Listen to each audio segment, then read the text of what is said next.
2017년 마지막 날이면서 마지막 주일입니다.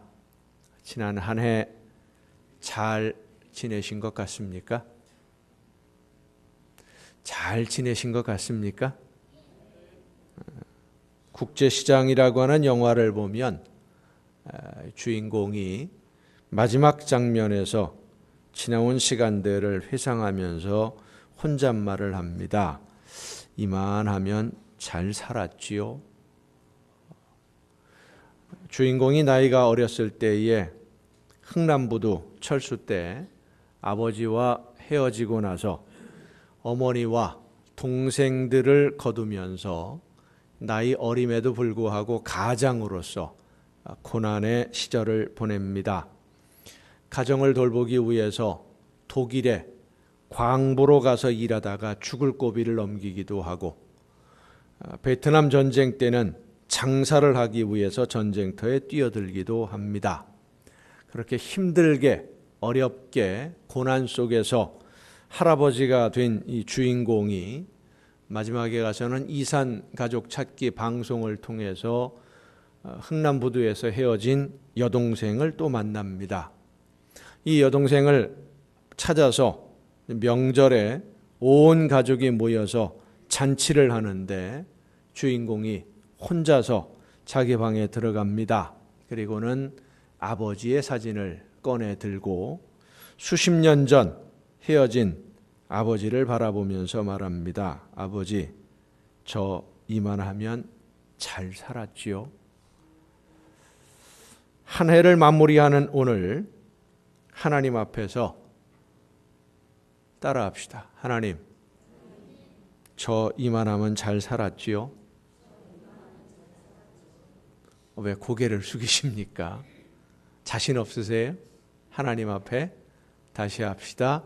하나님, 저 이만하면 잘 살았지요?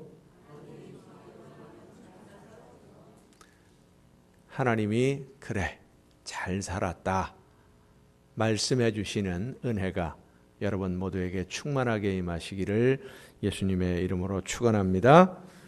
오늘은 2017년 마지막 날이면서 2018년이 가장 가까운, 그러니까 2018년 새해를 준비하는 날이기도 합니다.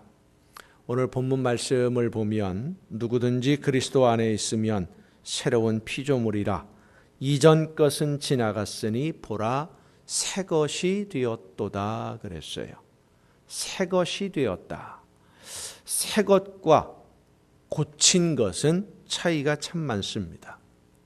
고친다라고 하는 것은 원래 모습, 원형은 그대로 두고 새로운 기능을 더하거나 고장난 부분을 수리해서 다시 작동이 잘 되게 만드는 것, 이게 고치는 것이죠.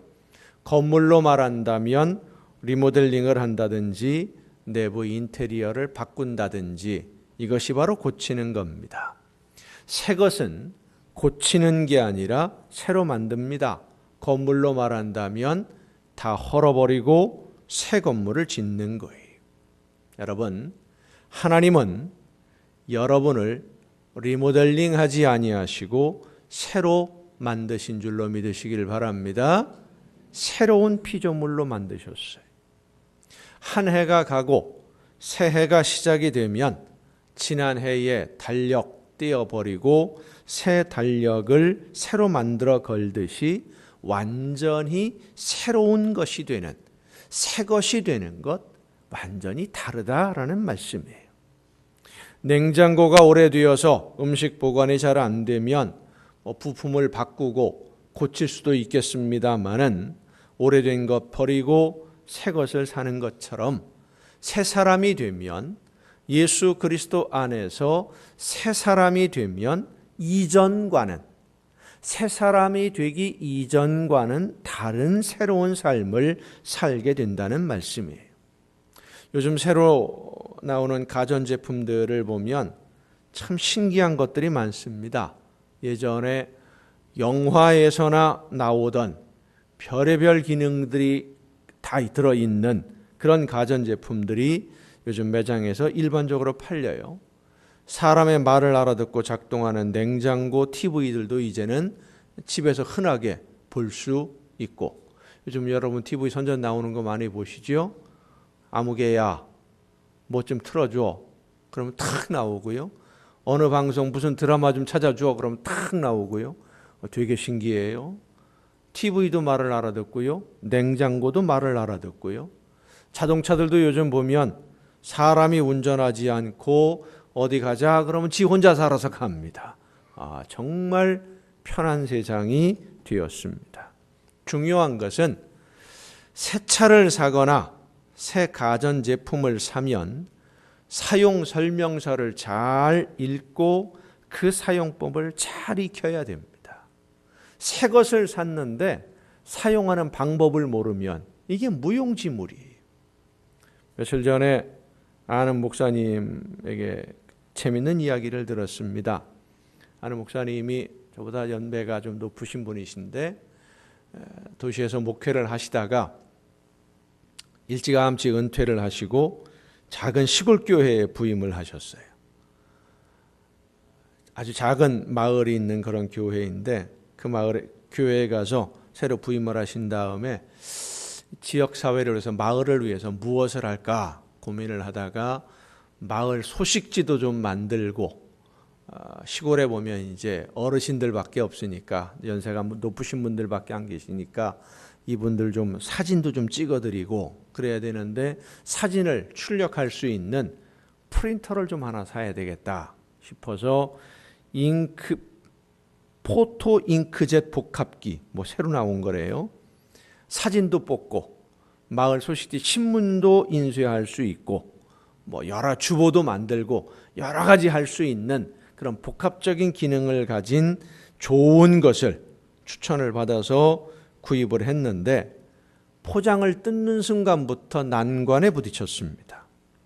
뭐 여러 가지를 하는 최신 기종이다라고 이야기를 듣고 샀는데 문제는 컴퓨터하고 연결을 해야 될 거 아닙니까? 이걸 뽑으려면. 그런데 이 복합기에 프린터기에 아무리 찾아보아도 USB 커넥터가 안 보이는 거예요. 컴퓨터와 줄을 연결을 해야 되는 연결하는 줄을 꽂는 자리가 안 보이는 거예요.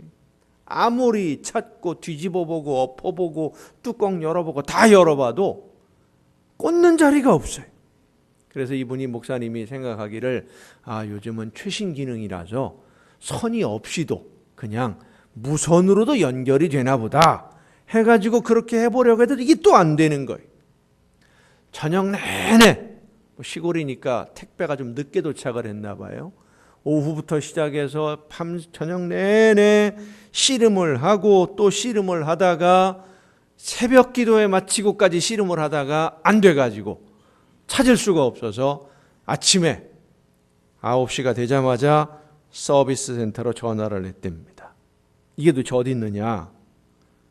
그랬더니 서비스 센터에서 직원이 전화를 탁 받아가지고 USB 이름 딱 불러주고 설명서에 보니까 USB를 연결하라고만 되어 있지 도대체 어디 있는지 알 수가 없으니 어떻게 꽂으라는 거냐. 그러니까 이분이 하는 말이 그게 워낙 중요한 거라서요. 중요한 데다가 감춰뒀습니다. 어디를 보세요 하고 거기를 딱 보니까 거기 있더래요. 그렇게 뒤져볼 때는 없었는데 설명서를 봐도 안 나왔는데 서비스 센터에 전화를 하니까 금방. 그래서 이왕 전화를 한 김에 이것저것 물어보니까 사용 설명서에 없는 기능들까지도 사용하는 방법을 잘 알려주어서 아주 재밌게 지금 여러 가지를 뽑고 있다. 프린터를 사용하고 있다. 이야기를 하는 것을 들었습니다. 새 제품을 사면 사용 설명서를 보고 어떤 기능이 있는지 잘 익혀야 제대로 사용할 수 있는 것처럼 우리가 예수 그리스도로 말미암아 새 사람이 되었으면 새 사람 사용 설명서를 잘 익혀야 됩니다. 그래야 새 사람답게 살 수 있는 거예요. 베드로후서 2장에 보면 개가 그 토하였던 것에 돌아가고 돼지가 씻었다가 더러운 구덩이에 도로 누웠다 하는 말이 그들에게 응하였도다 라는 말씀이 있어요. 왜 이런 말씀이 있느냐? 예수님이 어떤 분인지를 알고 하나님의 그 놀라운 사랑과 은혜를 체험한 오늘 고린도후서에 있는 말씀대로 보면 이전 것은 지나갔으니 보라 새 것이 되었도다. 새 사람이 되었는데 이 새 사람이 새 사람으로 사용 설명서를 제대로 읽어보지 않고 새 사람으로 살지 않으니까 다시 옛사람으로 돌아가서 세상으로 돌아가서 죄의 종이 되는 경우들이 많이 있었기 때문입니다. 그래서 베드로후서 2장 20절에 보면 만일 그들이 우리 주 되신 구주 예수 그리스도를 알므로 세상의 더러움을 피한 후에 다시 그 중에 얽매이고 지면 그 나중 형편이 처음보다 더 심하리니 의의 도를 안 후에 받은 거룩한 명령을 저버리는 것보다 알지 못하는 것이 도리어 그들에게 나으니라 그랬어요. 우리가 하나님의 자녀가 되어서 하나님의 자녀다운 삶을 살려면 이전 것은 버리고 완전히 새 사람이 되어야 될 줄로 믿습니다. 우리는 이미 하나님의 사랑과 하나님의 은혜로 새 사람이 되었고 하나님의 자녀가 되었어요. 이미 새 사람이 되었으면 새로운 사람으로 새로운 삶을 살아야 하는데 이 새로운 삶은 사람이 근본적으로 변해야 마음도 생각도 본질도 변해야만 새로운 삶을 살 수 있는 거예요. 네, 여러분, 사람이요 근본적으로 변하지를 않습니다. 아무리 굳게 결심하고 마음을 다짐을 해도요 안 변해요. 오직 성령의 역사하심으로만 변화될 수 있는 줄로 믿으시길 바랍니다. 세례 요한은 하나님의 나라를 전하면서 이렇게 외쳤습니다. 회개에 합당한 열매를 맺고 속으로 아브라함이 우리 조상이라고 생각하지 말라. 내가 너희에게 이르노니 하나님이 능히 이 돌들로도 아브라함의 자손이 되게 하시리라. 이미 도끼가 나무 뿌리에 놓였으니 좋은 열매를 맺지 아니하는 나무마다 찍혀 불에 던져지리라. 나는 너희로 회개하기 위하여 물로 세례를 베풀거니와 내 뒤에 오시는 이는 나보다 능력이 많으시니 나는 그의 신을 들기도 감당하지 못하겠노라. 그는 성령과 불로 너희에게 세례를 베푸실 것이라. 아멘. 성령으로 세례를 받아야만 새 사람이 될 수 있다 이 말씀이에요. 아무리 내가 결심을 해도 아무리 굳게 결단을 해도 마음을 다짐을 해도요 내가 의지가 아무리 굳어도요 새 사람이 되지 않습니다. 제가 어렸을 때 시골 마을에 이때쯤이면 도박판이 벌어집니다. 가을 추수를 끝내고 수매가 다 끝났어요. 목돈이 생겼습니다. 이 돈을 가지고 겨울에 할 일이 없으니까 사람들이 모여서 도박을 해요. 그 마을에서 지금 기도원이 있는 그 마을인데 그 마을에서 두세 번째 가는 부자가 있었는데 도박을 하느라고요 재산이 다 없어졌어요. 조그마한 초가집 하나 얻어가지고 남의 집으로 세를 얻어 들어갔어요. 심지어는 도박을 하다가 딸을 식모로 보내고요 부인 되시는 분을 1년 동안 남의 집에 일꾼으로 보내는 조건으로 품삯을 미리 받아서 도박을 해서 다 잃어버렸어요. 요즘 말로 쉽게 말하면 아내도 딸도 팔아먹은 사람이 되어버린 거예요. 아내와 딸이 집을 떠나던 날 식모로 일꾼으로 보따리를 싸가지고 떠나던 날 이분이 작두를 가져다가 자기 오른 손목을 잘라버렸습니다.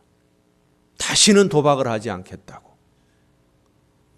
작두로 손목을 잘랐는데 그 상처가 채 아물기 전에 손목에 붕대를 감고 왼손으로 도박을 또 해. 오른손목 잘라놓고 왼손으로 화투장을 또 쥐는 거예요. 사람이 그렇습니다. 독하게 마음 먹는다고 변하지 않습니다. 오직 성령의 능력으로만 새 사람이 되는 줄로 믿으시길 바랍니다. 그래서 우리는 한 해가 가고 새해를 맞이하기 위해 준비하는 오늘 이 마지막 주일에 성령의 도우심을 간구해야 될 줄로 믿습니다. 하나님, 나를 변화시켜 주옵소서. 새 사람으로 만들어 주옵소서. 내 힘으로 할 수 없는 것, 지난 1년 동안 돌아보면 열심히 해보려고 했는데 안 된 게 많아요. 열심히 노력했는데 예전 모습으로 돌아가 버린 것들이 많아요. 내 힘으로 안 되는 거예요. 열심히 해봐도 안 되니까 성령께서 임하셔서 나를 새롭게 하여 주시옵소서. 기도하며 성령께서 임하시기 위해서, 나를 변화시켜 주시기 위해서 나도 또한 준비를 해야 됩니다. 따라합시다. 성령은 더러운 곳에 임하시지 않는다. 성령님은 더러운 곳, 욕심으로 가득한 곳에 임하시지 않습니다. 그래서 우리는 먼저 욕심을 버려야 됩니다. 이 세상의 물질을 향한 욕심, 권력을 향한 욕심, 성공을 향한 욕심, 남보다 더 많이 가지고 싶은 욕심, 이런 욕심들을 내 마음에서 버려야 되고요. 미움도 버려야 돼요. 미움이 왜 우리 마음에 남아 있습니까? 예수님은 너를 미워하는 자를 사랑하라고 하셨는데, 그런데 우리의 마음에 미움이 남아있는 것은 이 미움이라고 하는 것이 도대체 어떤 성질의 것인지를 잘 모르기 때문이에요. 미움은 어둠과 같습니다. 어두움은요, 절대 스스로 사라지지 않습니다. 어둠을 없애는 유일한 방법은 빛을 비추는 것뿐입니다.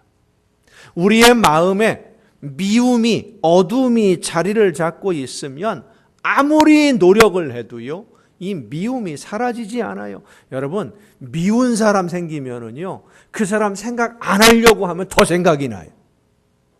미워하지 말아야지 그러면 더 미워져요. 새록새록 생각이 나고요, 더 많이 화가 나고요, 더 짜증이 나고요. 안 하려고 하면 안 할수록 더. 미움을 없애는 방법은 단 하나뿐입니다. 사랑하는 것뿐입니다. 최선의 방어는 공격이라고 했습니다. 그래서 예수님은 내 원수를 사랑하라고 하신 겁니다. 너를 미워하는 자를 미워하지 말고 사랑하라. 사랑하면, 사랑의 빛이 내 마음을 가득 채우면 미움이라는 어두움이 저절로 사라지게 될 줄로 믿으시길 바랍니다. 근데 이 사랑이라고 하는 마음이 내가 사랑하고 싶다고 해서, 사랑하려고 해서 사랑이 안 돼요. 미워하는 마음을 안 가지려고, 안 미워해도 하려고 해도 이게 사라지지 않는 것처럼 사랑하려고 해도 사랑이 잘 안 돼요. 하나님이 나를 사랑하시고 예수님이 나를 사랑하셔서 내 모든 죄가 용서함을 받고 하나님의 자녀가 되었는데, 내가 사랑을 받은 것처럼 이웃을 사랑하라고 예수님이 말씀하셨는데, 내가 이제 예수님의 말씀을 따라서 사랑하는 사람이 되어야지, 예수 믿는 사람 치고 그런 마음 안 가진 사람 아무도 없어요. 사랑하는 사람이 되고 싶어요. 그런데 사랑하려고 해도 사랑이 안 돼요. 어떤 분이 그런 말씀을 하시더라고요. 교회 와서 말씀을 듣고 찬송하고 기도하고 은혜를 충만하게 받아서, 그렇지, 원수를 사랑해야지. 제일 큰 원수가 어디 있습니까? 제일 큰 원수가 어디 있어요? 집에 가면 있어요. 왼수 덩어리. 이 왼수 덩어리를 사랑해야지 라고 생각을 하고 집에 딱 가서 왼수 얼굴을 보는 순간 사랑은 사라지고 뭐만 남아있어요? 성질만 남아있는. 그냥 하고 있는 폼을 보면, 모습을 보면 짜증이 확 나거든요. 이 사랑이, 마음 먹는다고 사랑이 안 돼요. 아무리 열심히 해도 안 돼요. 가정사역을 하시는 분이 그런 이야기를 하더라고요.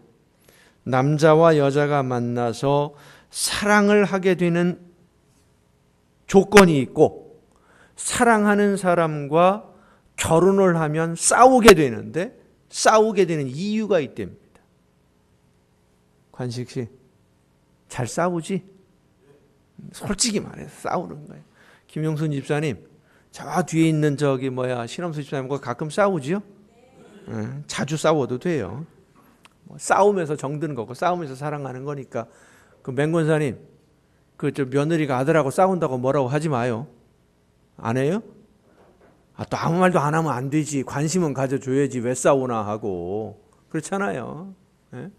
자, 왜 사랑을 하게 되고 왜 싸우느냐? 남자와 여자의 특징이 있습니다. 물론 모든 남자들이 다 그런 건 아니지만 대부분이 그래요. 여자들도 다 그런 건 아니지만 대부분이 그런데, 남자의 특징과 여자의 특징이 뭐냐? 남자는요, 정답을 찾고요, 여자는요, 이야기를 하고 싶어 해요. 이게 차이가 있어요. 연애할 때는, 처음 사랑을 할 때는요, 남자들이 여자 말을 잘 들어줘요. 별 얘기를 하루 종일 해도 그냥 에이 하고 들어줘요. 그러니 이 사람이 내 마음을 잘 알아, 나를 이해해 주는 거 너무 좋아가지고 사랑에 빠지는 거예요, 여자들이. 그런데 일단 사랑을 해서 결혼을 하고 나면은요, 그 다음부터는 안 들어요. 안 듣고 뭐 하느냐? 답만 찾아요. 정답을 찾아요. 자녀의 공부에 대해서 아내가 얘기를 꺼냅니다. 우리 큰애가 성적이 좀 떨어졌어. 그러면 남편은 딱 뭐라고 그래요? 답을 먼저 찾습니다. 그래? 학원이 잘 안 맞나 보지? 학원 옮겨. 아내는 왜 그 얘기를 꺼냅니까? 학원 이야기가 아니라, 공부 이야기가 아니라, 요즘 애가 나이를 먹어가면서 말을 좀 잘 안 듣고 툴툴거리고 분위기가 좀 이상해졌어. 내가 이 말 안 듣는 애하고 얼마나 힘든지, 내가 얼마나 애하고 싸우는지 그 얘기 좀 들어줘 하는 얘기를 꺼내기 위해서 애가 성적이 좀 떨어졌어라고 꺼냈는데, 남편은 뭐부터 찾아요? 답만 찾아요. 그래? 답은 분명해요. 학원이 잘 안 맞나 봐. 학원 다른 데로 옮겨서 공부하게 분위기 바꿔줘봐. 아내는 나 혼자서는 이 문제를 해결하기 어려우니까 당신이 아이에게 좀 관심도 가지고 아이하고 이 얘기도 좀 하고 문제가 뭔지 좀 찾아보고 내 짐도 좀 덜어주고 내가 얼마나 힘든지 이해도 좀 해주고 그리고 같이 얘기 좀 해보자, 이건데 남편은 정답만 탁 이야기하고 끝납니다. 그럼 아내가 뭐라고 그래요? 당신하고는 말이 안 통해. 그리고 싸우는 거예요. 말이 안 통하는 사람하고 무슨 얘기를 합니까? 싸우는 것밖에 안 남았죠. 사랑은 상대방을 이해하고 상대방의 마음을 공감하는 데서 시작이 됩니다. 연애할 때는 그렇게 잘 들어주던 남자들이 왜 결혼만 하면 말을 안 듣는지, 그죠, 태연 씨? 그 답만 찾지 말고 얘기 좀 하라고 좀, 관식 씨. 알았어요? 대화를, 이게 서로 간에 맞아야 돼요. 아내 되시는 분들도 마찬가지예요.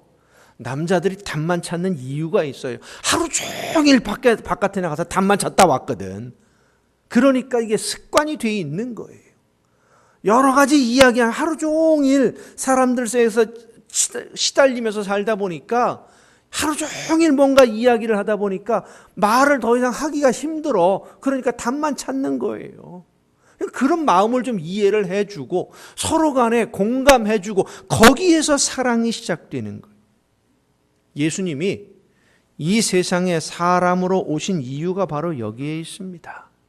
사람으로 오셔서 우리의 이야기를 들어주시고 우리가 얼마나 힘든지 공감해 주시고 함께 있어 주시기 위해서, 그것이 바로 사랑이에요.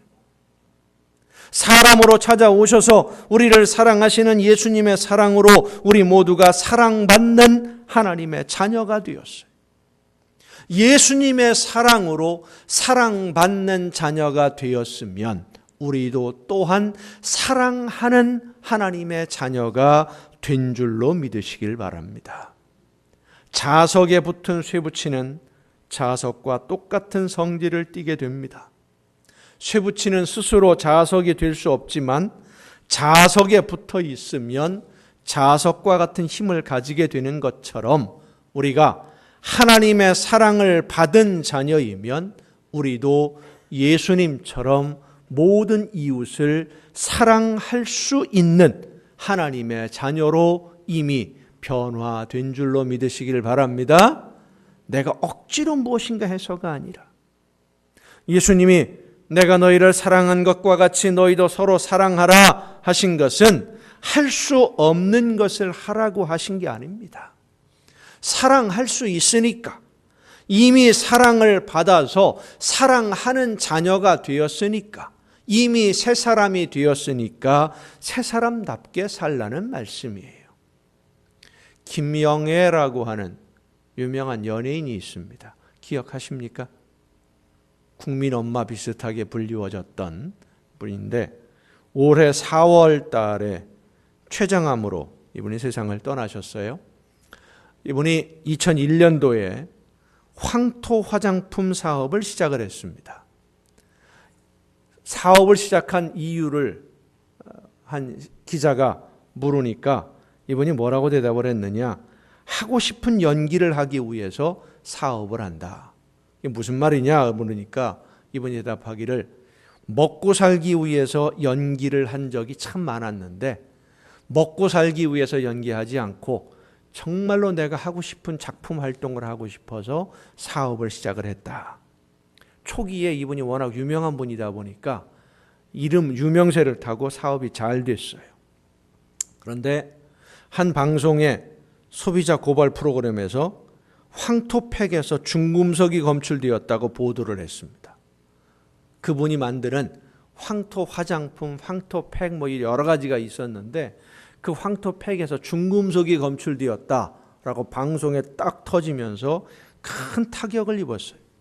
얼마 후에 정부 기관에서 김영애 씨가 취급하던 제품은 사람에게 해롭지 않다라고 검사 결과를 공식적으로 발표를 했습니다마는 이미 사업은 힘들 대로 힘들어졌고 마음고생을 너무나 크게 해서 이분이 사업에서 손을 뗐습니다. 많이 손해를 보고. 그런데 허위 사실을 보도한 이 방송 프로그램은 공공의 이익을 위해서 한 일이기 때문에 허위 사실이라 할지라도 처벌할 수 없다라고 판결이 나왔어요. 올해 초에 암으로 투병을 하고 있는 김영애 씨에게 한 방송 기자가 찾아가서 인터뷰하면서 그때 일을 물었습니다. 2001년도에 그런 일이 있었는데 그 방송을 했던 사람 지금도 활동하고 있다니까 그 사람 밉지 않습니까? 그 일에 대해서 김영애 씨가 한 유명한 고백입니다. 용서는 내가 할 수 있는 게 아닙니다. 하나님을 믿으면서 편안해진 게 미운 사람이 없어지더라고요. 그리 따지면 나도 살면서 정말 부끄러운 일 많이 했어요. 누구를 뭐라고 하거나 미워할 처지가 아니라는 것을 깨달았어요. 지금은 어떤 미운 사람도 가슴에 남아있지 않아요. 누굴 원망하는 건 결국 나를 괴롭히는 건데 그 시기를 그냥 나를 위해서 사는 게 낫지 않나 싶어요. 사랑하는 성도 여러분, 오늘 한 해가 끝나는 이 날에 예수님의 말씀을 따라서 우리의 마음에 아직도 남아있는 미움, 그 미움의 앙금을 걷어버리고 사랑으로 거듭나는 여러분 모두가 될 수 있기를 바랍니다. 사랑하지 않으면 우리의 마음이 어두워지고 마음이 어두워지면 새 사람으로 살 수 없습니다. 마태복음 12장에 보면 예수님의 비유 중에 이런 말씀이 있습니다. 더러운 귀신이 사람에게서 나갔을 때에 물 없는 곳으로 다니며 쉬기를 구하되 쉴 곳을 얻지 못하고 이에 이르되 내가 나온 내 집으로 돌아가리라 하고 와 보니 그 집이 비고 청소되고 수리되었거늘 이에 가서 저보다 더 악한 귀신 7을 데리고 들어가서 거하니 그 사람의 나중 형편이 전보다 더욱 심하게 되느니라. 이 악한 세대가 또한 이렇게 되리라. 새 사람이 되었는데 새 사람으로 살지 않으면 이전보다 더 나쁘게, 더 형편없이 된다는 말씀입니다. 그렇습니다. 사랑하지 않으면 더 미워하게 되고요. 사랑하지 않으면 더 싫어하게 되고요. 사랑하지 않으면 더 나빠지게 됩니다. 많은 분들이 화해를 하려고 마음 먹고 만나서 대화를 나누다가 더 싸워요. 더 감정이 상해서 화해하려고 갔다가 더 싸우고 돌아오는 경우를 많이 봅니다. 왜 그렇습니까? 사랑하지 않으니까. 사랑하지 않으면 미움을 버릴 수 없습니다. 사랑하지 않으면 미움을 버릴 수 없고, 미움은 결국 나를 병들게 한다는 것을 알면서도, 그러면서도 사랑하지 않는 것은 우리의 힘으로 할 수 없는 것이기 때문이에요. 그래서 기도해야 됩니다. 하나님의 도우심을 요청해야 됩니다. 하나님, 사랑할 수 있도록 성령으로 나를 새롭게 하여 주옵소서. 그리고 사랑하는 흉내라도 내야 됩니다. 사랑하는 신용이라도 내야 됩니다. 사랑하기 위해서 할 수 있는 대로 다 사랑하며 섬기는 생활이 새 사람의 생활인 줄로 믿습니다. 올해 해결하지 못한 우리의 마음의 미움과 분노와 원망과 불평들, 그리고 욕심의 어두운 것들을 이제는 다 거두어버리고 사랑과 섬김으로 빛을 비추어서 새로 허락하시는 새해는 새 사람으로 맞이하고 새 사람으로 아름답게 하나님이 기뻐하시는 열매를 맺는 여러분 모두가 될 수 있기를 예수님의 이름으로 축원합니다.